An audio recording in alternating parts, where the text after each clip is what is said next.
सूचना में आता है हवन यज्ञ। गाय या भैंस के घी को अग्नि में स्वा करना हवन यज्ञ कहलाता है।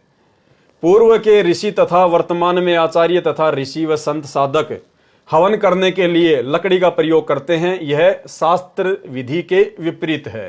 शास्त्र विधि अनुसार हवन करने के लिए रुई की बाती बनाकर मिट्टी या धातु के बर्तन कटोरे में रखकर भैंस या गाय का घी जलाकर मंगलाचरण पढ़कर अग्नि जलाकर की जाती है। यह हवन यज्ञ है।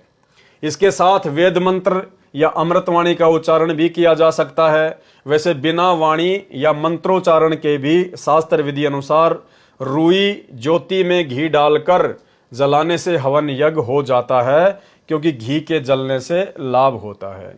यानी आप और हम भगत भाई बहनों को परमात्मा कह रहे हैं कि नाम उपदेश के बाद में हमने हवन यज्ञ करना होता है, जो कि 5 यज्ञ में एक यज्ञ है।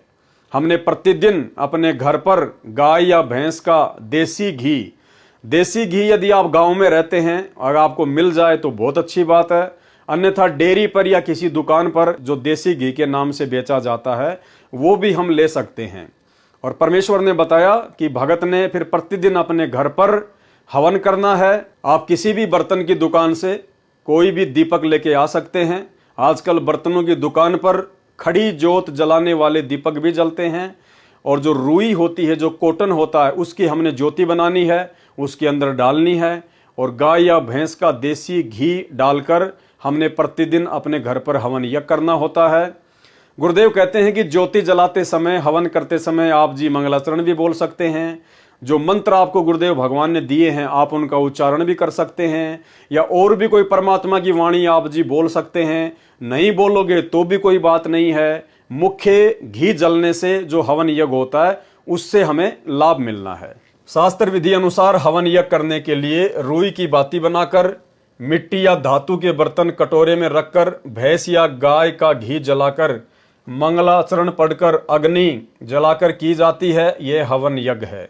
इसके साथ वेद मंत्र या अमृतवाणी का उच्चारण भी किया जा सकता है।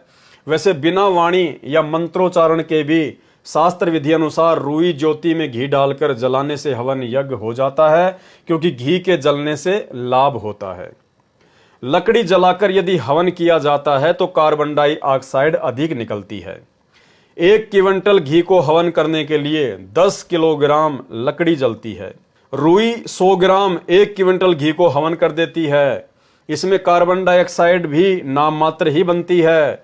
ज्योति यज्ञ करने का प्रमाण ऋग्वेद मंडल 8 सूक्त 46 मंत्र 10 में है। रुई की बाती बनाकर कटोरे में खड़ा कर दिया जाता है। फिर घी डालकर मंगलाचरण पढ़ते पढ़ते ज्योति प्रज्वलित की जाती है। यह 2 प्रकार की होती है। देवी देवताओं के उपासक टेढ़ी ज्योति लगाते हैं, यानी देवी देवताओं को जो ज्योत जलाई जाती है, जो हवन किया जाता है, वो खड़ी बत्ती वाला नहीं किया जाता, वो सीधा नहीं होता, वो तिरछा होता है। वो टेढ़ी ज्योति लगाई जाती है देवी देवताओं को। और पूर्ण परमात्मा की भक्ति में जो हवन यज्ञ किया जाता है, जो आप और हम सभी सतगुरु रामपाल जी परमेश्वर जी के भगत प्रतिदिन करते हैं, हमने खड़ी बत्ती वाला हवन यज्ञ करना होता है। देवी देवताओं के उपासक टेढ़ी ज्योति जलाते हैं। गीता अध्याय 7 श्लोक 12 से 15 तथा 20 से 23 में अन्य देवताओं की पूजा करना व्यर्थ कहा है। यह टेढ़ी ज्योति यज्ञ की परंपरा प्राचीन है। प्रत्येक हिंदू के घर में दोनों समय सुबह और शाम ज्योति यज्ञ किया जाता। यह हवन यज्ञ प्रत्येक के घर में होता था। वर्तमान में 20वीं सदी में कुछ पंथों का उत्थान हुआ।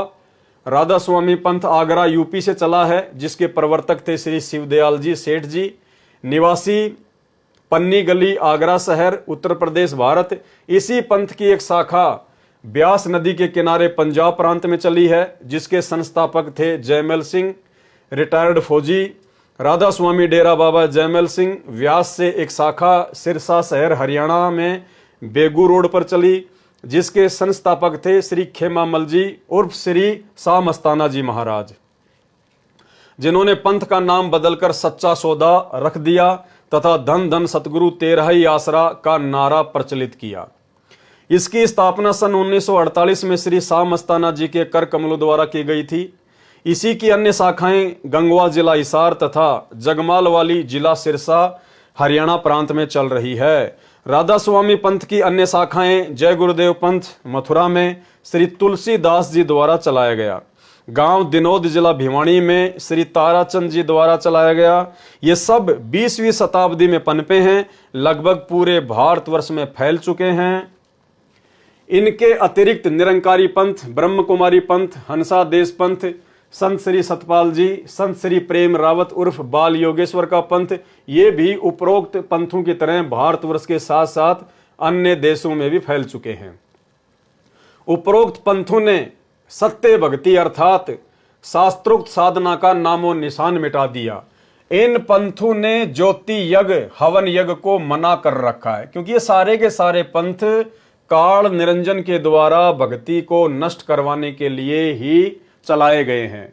तो पहले हर घर में, हर हिंदू के घर में ज्योत जलाई जाती थी, तेल की या फिर घी की। रोजाना शाम के समय हर कोई ज्योति जलाता ही जलाता था।